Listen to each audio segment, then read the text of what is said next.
મારું નામ કિશોરભાઈ પ્રજાપતિ છે। આ ગરબા સાથે તો ઠીક છે, પણ અમે માટીકામ સાથે આ મારી ત્રીજી પેઢી છે એમ કહી તો ચાલે। પણ ખરેખર ગરબો એક એવી વસ્તુ છે કે જેની સાથે ભાવનાઓ જોડાયેલી હોય છે। માટીમાંથી જે ગરબો તૈયાર થાય છે એની આરાધના થાય છે। એટલે અમે ખરેખર જે આ ગરબો કરતા હોય તન મન ને ધન બધું લગાડીને આ માટીકામમાંથી આ ગરબો બનાવતા હોય છે।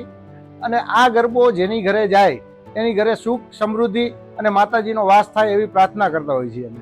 ગરબા પહેલી વસ્તુ તો એ થાય છે કે આના માટે અલગ અલગ જગ્યાએથી માટી આવતી હોય છે।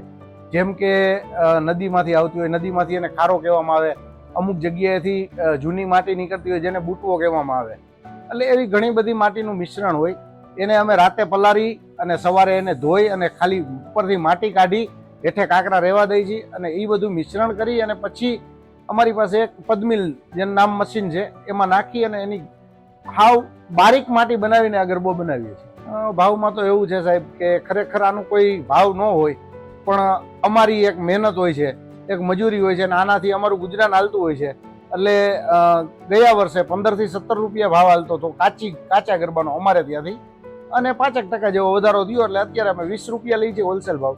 અને આગળ કલર થાય, સુશોભિત થાય અને એનો ભાવ વધતો હોય છે।